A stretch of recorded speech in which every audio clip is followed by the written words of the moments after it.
Get cash for clothes at Plato's Closet in North Charleston and West Ashley. It's so easy. Recycle, earn cash, repeat. We pay cash on the spot for your trendy, gently used clothing, shoes, and accessories. At Plato's Closet, we buy all seasons, all day, every day. It's time to clean out your closet and cash in. Bring in your denim, graphic tees, athletic wear, shoes, handbags, and more. Sell your styles to Plato's Closet for cash. Then, do it again. Plato's Closet, located in West Ashley on Sam Rittenberg Boulevard and North Charleston on Rivers Avenue. Hey, it's Kim Komando today, your daily podcast to keep you up to date with all things digital and beyond. And I'd love to have you be a part of our podcast. You can make an appointment to speak with me. Just head over to komando.com, and on the top right, there's a button that says Email Kim. Fill that out, and that's it.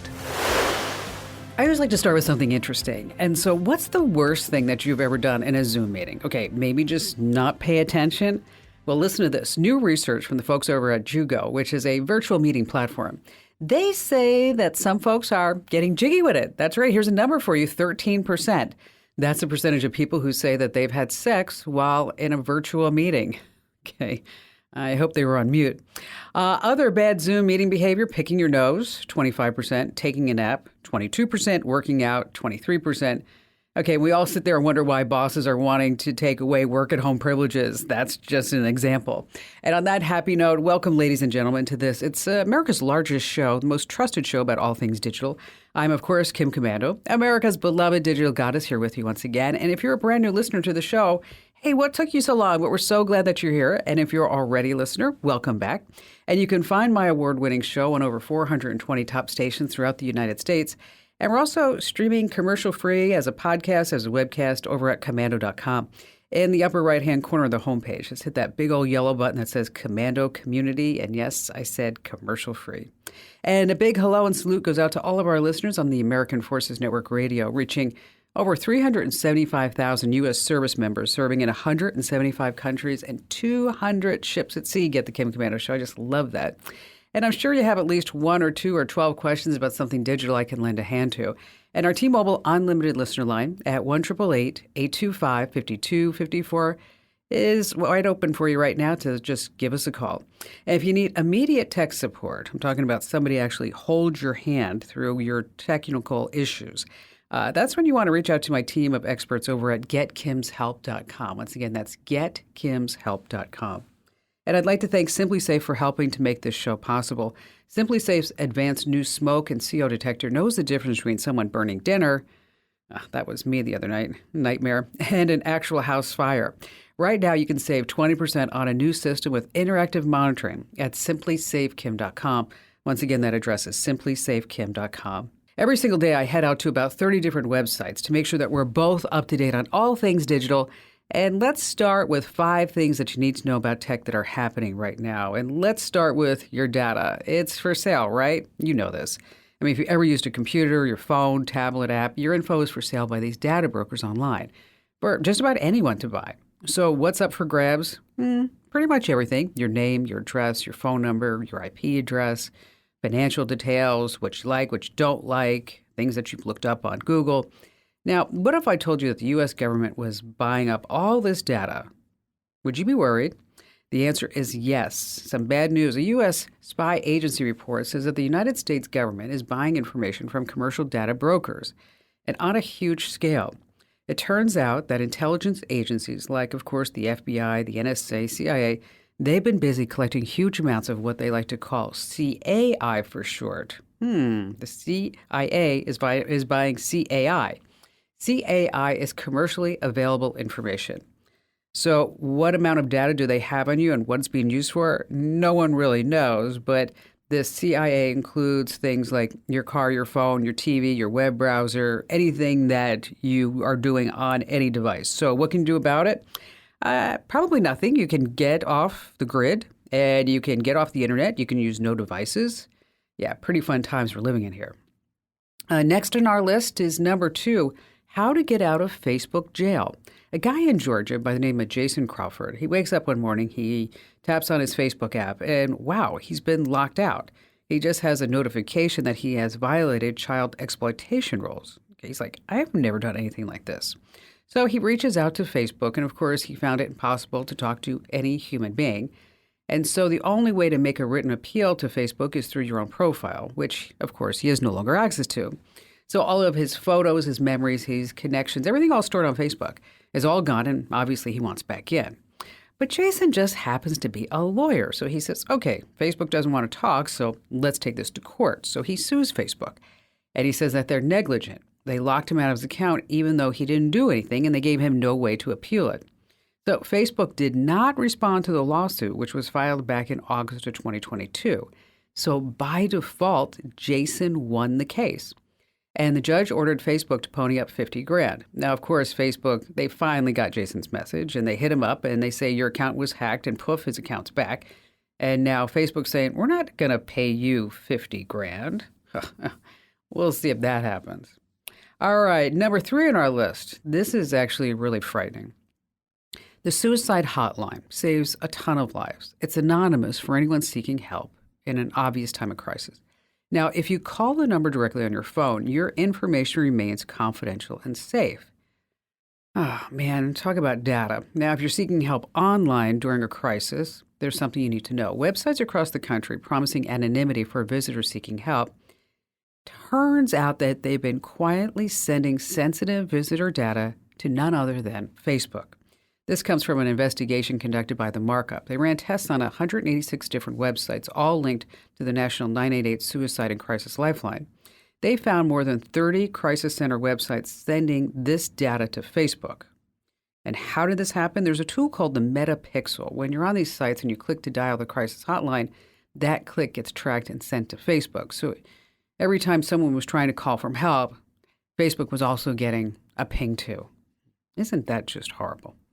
Number 4 on our list, this is pretty high level, so I need you to put on your thinking cap, okay?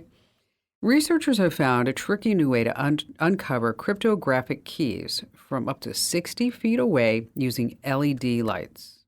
Okay, you're like, okay, what was that? Okay.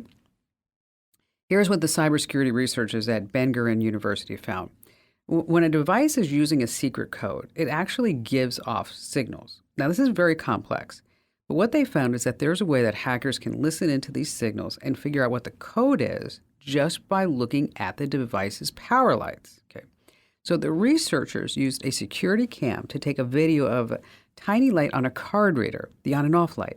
Now, from this video, they were able to figure out the secret code used to secure the card's info when an encrypted key was transferred. Okay. So if you're sitting there saying, oh my gosh, Kim Camino, I have no idea what you just said. Okay. Bottom line is that all these devices that we think are really super secure, they're not, because a hacker can always find a way to hack. And lastly, this coming in at number 5, what is love and who am I? What do dreams mean? Is a hot dog a sandwich? Okay. These are questions that have no real answers. These are the questions that have left great philosophers for centuries perplexed, especially the one about, is a hot dog a sandwich? Now, these are the questions that a lot of people are asking Google, according to a new study from Digital Third Coast. Turns out that most of us ask Google a question 10 times a day. And 31%, we go on there and we ask an existential question about life. So the top questions that we plop into there that are existential: why is the sky blue? What is the meaning of life? What do dreams really mean? Why am I so tired? Imagine asking Google, who am I?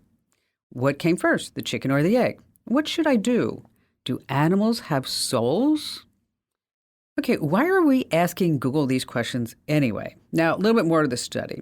The top reasons they say: we get unbiased answers. We can't ask these questions to a human. We want companionship. Another troubling stat is 21% of people polled trust Google's advice over their family members and friends. Oh, isn't that terrible? Well, this just reminds me of a question. It's been around for a long time. Maybe you've heard about it. What is the burning question on the mind of every dyslexic existentialist? What is that burning question? You ready for it? Is there a dog? Okay. All right, if you're dyslexic, don't be sending me any notes. It was just a joke. I was not making fun of you. Some of my best friends are dyslexic. Just letting you know. All right, coming up in our privacy tip, how you need to get photos of your house off of these real estate websites. We have some signs that your phone is tapped. We have some true story movies that you might want to stream that you don't want to miss. And of course, we have all of your great phone calls. And you have me, Kim Commando. Get cash for clothes at Plato's Closet in North Charleston and West Ashley. It's so easy. Recycle, earn cash, repeat. We pay cash on the spot for your trendy, gently used clothing, shoes, and accessories. At Plato's Closet, we buy all seasons, all day, every day. It's time to clean out your closet and cash in. Bring in your denim, graphic tees, athletic wear, shoes, handbags, and more. Sell your styles to Plato's Closet for cash. Then, do it again. Plato's Closet, located in West Ashley on Sam Rittenberg Boulevard and North Charleston on Rivers Avenue. Hey, if you're just too dang shy to call our T-Mobile Unlimited listener line at 1-888-825-5254, you can always drop me your questions over on the website. That's commando.com. And in the upper right-hand corner, there's a link that says Email Kim. And just one more thing before we get started with all of our great phone calls is that if you haven't already checked out our new newsletters, do so right now while you're thinking about it. Sign up over at getkim.com. That's getkim.com. In less than 5 minutes a day, you'll be up to date on everything that's happening in the consumer tech world. That's getkim.com. Okay, it's a big question. Are we alone? Now, I'm sure you've asked yourself that once or twice. And there are actually people in the world who study this, and they go out and they try to figure it all out. It's called SETI, the Search for Extraterrestrial Intelligence Institute. It's been around for a while. It's actually been in operation since 1985. Carl Sagan was on its board of trustees at one point, and it has over 100 scientists and researchers all trying to track down intelligent life in this big universe. And today, I'm so thrilled, we're going to actually speak to one of those scientists. Dr. Seth Shostak has been fascinated with extraterrestrial life, he says, since he was about 10 years old. He's now a senior astronomer for the SETI Institute, the recipient of the Carl Sagan Award for the Popularization of Science. I was just in the Radio Hall of Fame, but this sounds so much better to be the recipient of the Carl Sagan Award. Speaking of radio, he's also the host of SETI's radio show and podcast, Big Picture Science, and he's the author of a book, Confessions of an Alien Hunter. So, he's the best person around to tell us if we're alone or not. So, Dr. Shostak, let me just ask you that. Are we alone? Well, Tim, I may be the best person to tell you, but I can't tell you because we don't know. We have not found any evidence that we have some cosmic company, but personally, it would be an enormous surprise if it turned out that Earth was the only place in the universe inhabited by thinking beings. I think we have a lot of company, but we haven't yet found it. We all have these visions of what an extraterrestrial would look like. What do you think? Well, I think that most of the ideas we have about how the aliens might appear is based on how we figure, Homo sapiens might look like a million years from now, right? What will evolution eventually produce? And, for the movies, it's usually some creature that looks vaguely like your uncle, but has a much bigger head with a much bigger brain.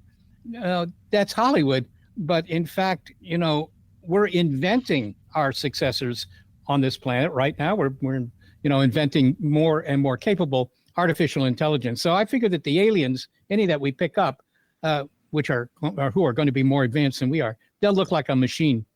Is that right? That's interesting to me because we're all obsessed now with artificial intelligence, right? And what it's going to do to our society and if we're going to end up not on the planet anymore. But I'd like to ask you about any signals or observations that SETI has detected to date. Well, we pick up signals all the time. If you turn on our equipment, which consists of an array of antennas, they're reasonably large. They're about 6 meters in diameter. So they're about 20 feet in diameter. If you had one of these things in your backyard, the neighbors would probably complain. They're not huge, but they are reasonably large. But we have a lot of them. We have 42 of them, and we use them to try and pick up signals that aliens might be broadcasting into space. So that's what we do. But unfortunately, we haven't heard anybody so far. We pick up the signals of Earthlings. You turn this thing on and within 10 minutes, you've probably logged 100 different signals, but they're all, once they're checked out, they're all due to our activities, not to alien activities. I remember reading a story where the United States government actually launched into space. It was a picture of a male and a female. I think it was done, I don't know, several years ago. Tell us more about that. Yeah, that was in the 1970s, I believe, when the Pioneer spacecraft went to the outer solar system. It was the first time we'd sent any hardware that far away. And somebody said, who knows? This thing is going to go out and look at the planets of the outer solar system, but it's just going to keep going. It's not going to land anywhere. It just keeps going, right? And so it's conceivable that in the future, some aliens may pick up this thing. They may find it and, bring it down to their planet or whatever, put it in a museum, whatever they're going to do with it. We ought to put a builder's plate on it. So they did. It's something about the size of a license plate. It's a little more elegantly engraved, but it shows a picture of a man and a woman, both of whom are nude. This caused a lot of problems for NASA, by the way, sending pornography into space. But it has a man and a woman, and then it has a bunch of other numbers and figures that tell the aliens that pick this up, assuming any do, something about, how many people are here on Earth and what we're like and what our biochemistry is and stuff like that. So it's kind of a greeting card sent into space. What does your gut tell you in all the research that you've done? I mean, what do we really have out there? Well, look, what my gut tells me is usually not important unless, it means it's dinner time. Then I appreciate the message. But in fact, I think that they're out there. But of course, if they're not out there, then there's no point in doing the kind of work that we do here. But that would be really remarkable, because if Earth is the only planet where there's intelligent life, there's something wrong. And what's wrong is that we know now, something we didn't know when all this started, that there are literally trillions. There are a trillion planets. That's with a T. Trillion planets just in our galaxy. And we can photograph 200 billion other galaxies, each with a trillion planets. Now, those numbers are getting to be kind of large when you multiply the two together. But that's the number of, if you will, planets in the visible universe. And out of every set of planets, maybe 1 in 3 sets has a planet more or less the same size as the Earth and the same average temperature as the Earth. So those planets could have oceans and may have cooked up life. Now, maybe most of them don't. We don't know. But it's hard to believe that none of them do. And the consequence is simply because of this enormous amount of real estate in the cosmos, we've kind of figured that there must be company out there. All right, Dr. Shostak, this is just great. And I know that so many of us are just fascinated by the idea of aliens coming to check out what we're doing here on Earth. How we're all sitting here on TikTok and Facebook. I mean, they'd probably be like, oh my gosh, what's going on there? I looked up some stats. About 20% of Americans think that UFOs were probably an alien ship or alien life form. That was back in 1996. In 2022, that number jumped to 34%. But 70% of all Americans actually think that aliens exist. I'm raising my hand because I am one of them. Now, what are they like? And if they are out there, how do we really know? Well, according to a poll, most U.S. adults think that it's pretty unlikely that they're going to be like these green monsters of sci-fi stories.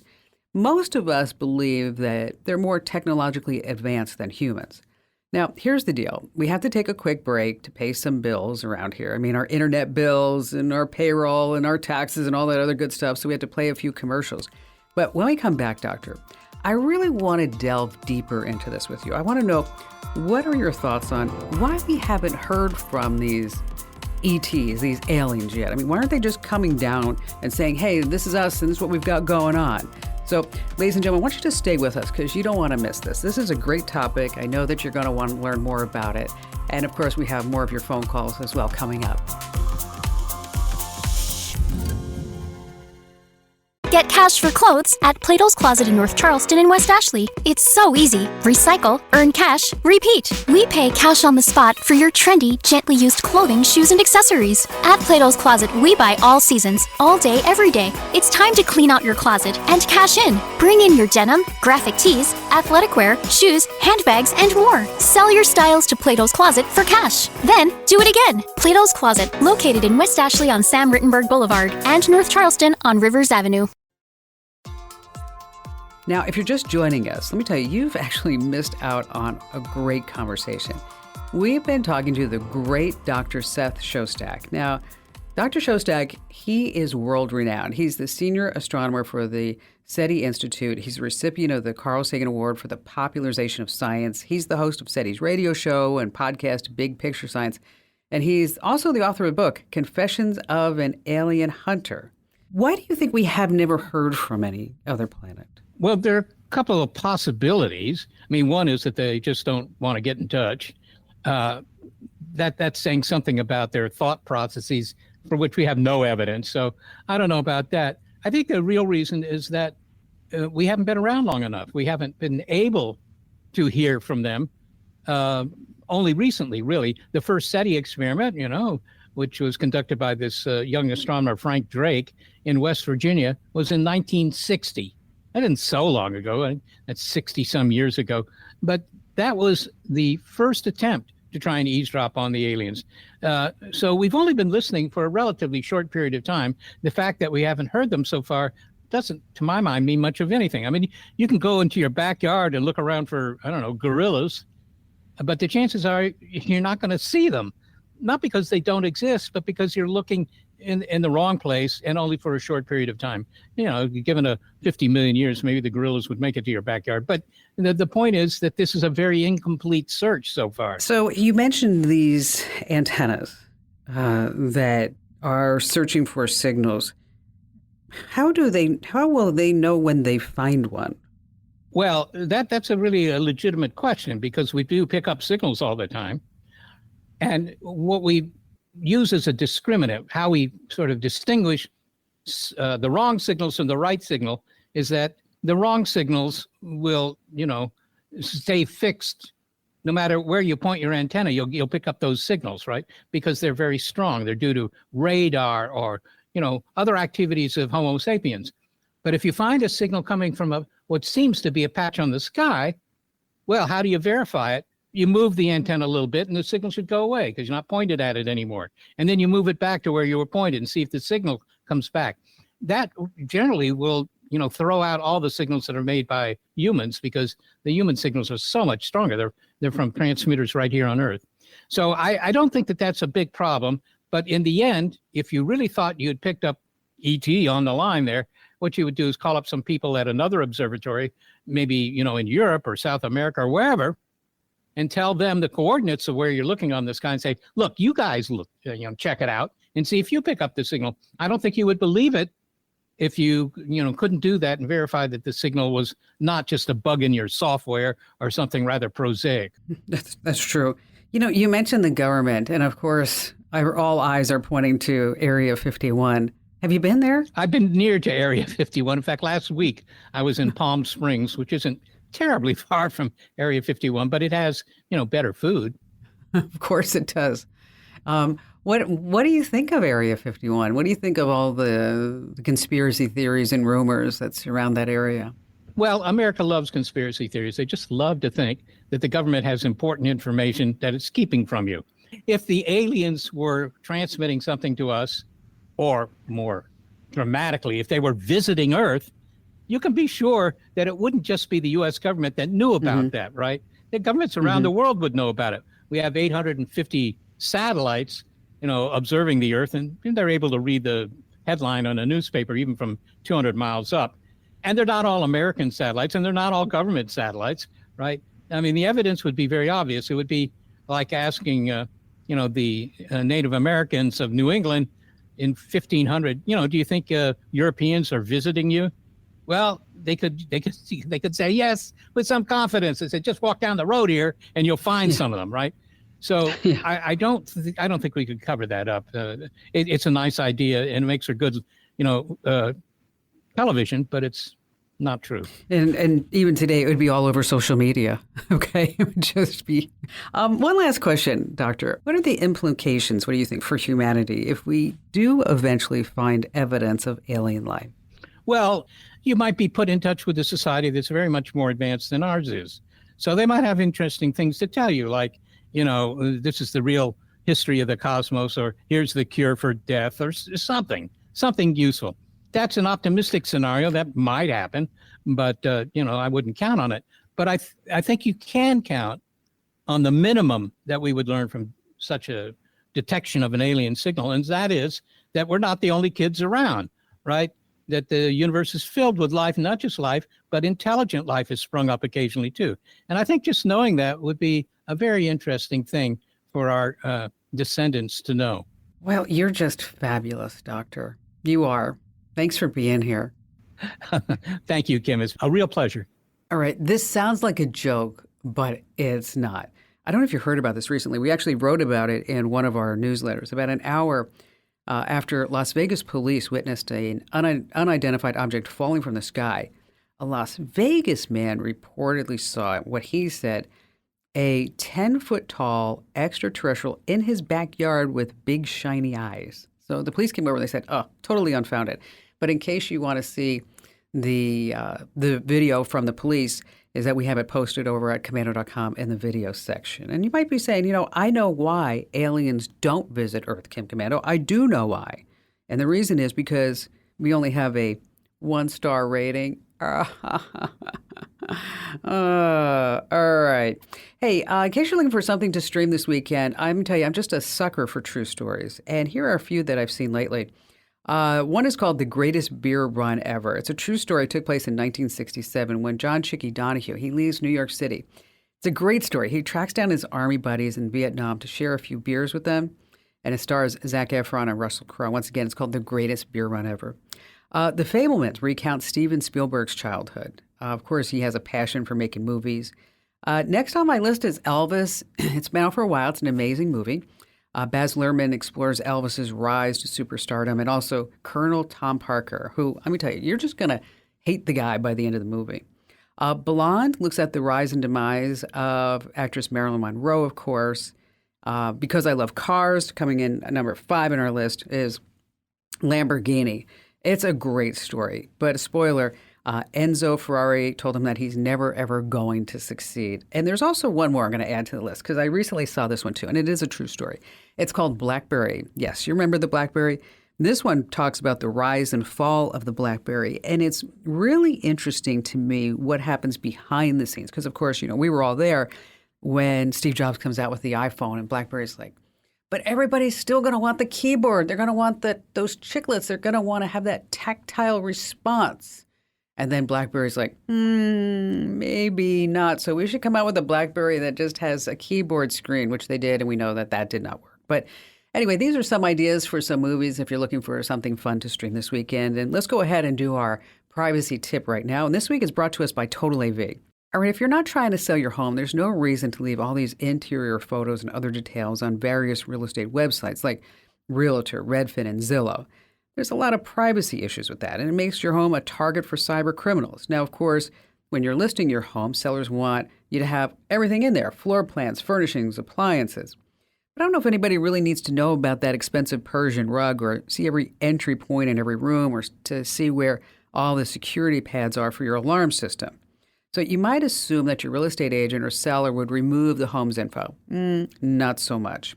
So what you want to do is make sure that you take the extra steps.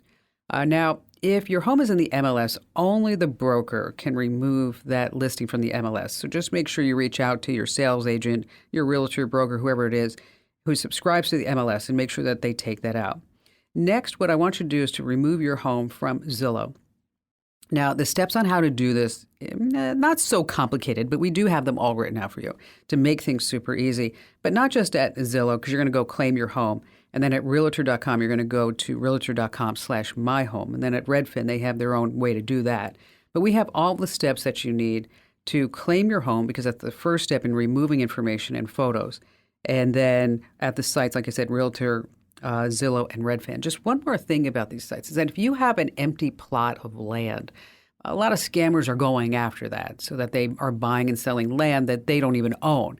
So what you want to do is make sure that you claim any type of vacant lot, any type of vacant land that you have. So if there's ever a status change in this, that you're automatically notified. You can find links to all of these over at commando.com. And when you're there, just hit the link that says Show Picks. All right, still to come, we have more of your phone calls, as well as some signs that your phone may be tapped here on Kim Commando Today.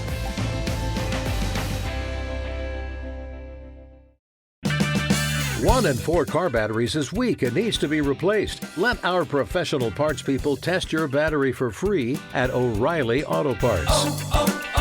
O'Reilly. sports. Now, if you're not already following us on social media, what the heck are you waiting for? And if you are ghosting us on social media, just stop it already, because when you're ghosting, you don't get automatic notifications. So whether you're on, say, Twitter or Facebook, Instagram, LinkedIn, or even on YouTube, we're everywhere at Kim Komando. Once again, that's at Kim Komando. And in case you're curious, actually, I don't think they're pretty. I think the photos are actually pretty. Is that, as you know, I had a cornea transplant, 3 weeks ago now. And I've been posting pictures of my progress, and you can see all the stitches, and it's just a beautiful job over at Instagram.com/Kim Komando. Once again, that's Instagram.com/Kim Komando. And back to the phones we go with Heath. Hello, Miss Kim. So good to hear you, and always good to listen to your show.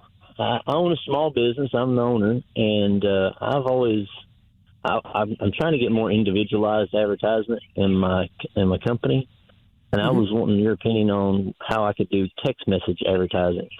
Ooh, that's a tough one. What kind of business do you have? I am an auctioneer real estate agent. Here's the reason why. I'm not a big proponent of text message advertising, because we all look at our cell phones as if it's part of us, and a lot of it's an annoyance. And especially now, because we have so many text frauds that are going in, that I would rather that we talk about other marketing methods that I do know to be more effective, because I just don't want you to waste your money. Yeah. Are you trying to get business for, obviously, real estate that you have listed and auctions that you're having? Is that it? Well, let me get more detailed in what I'm saying, then. When I host an auction, I have a client list that's already pre-registered for the online auction. Oh, okay. And so my problem is 30-40% of them forget the day of the auction. So I'm trying to if I can get in their phone or in their head the last hour, just to gear it in, they'll remember. Okay, I understand. Okay. And so I'm trying to... Yeah, I see. Okay.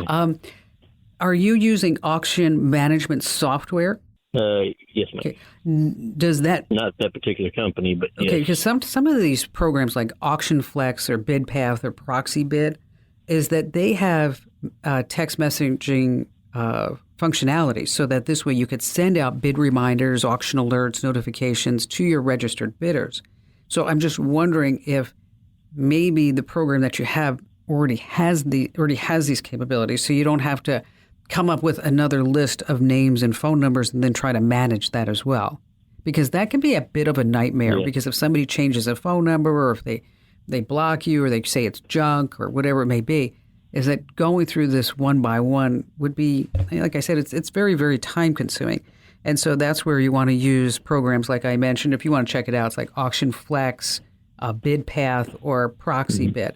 Now, if you say, well, you know what, I really only have a dozen people that are going to go to the auction or participate in the auction that actually have bank money to spend, right? So if that's the case, then there's a company called Twilio. That's Twilio.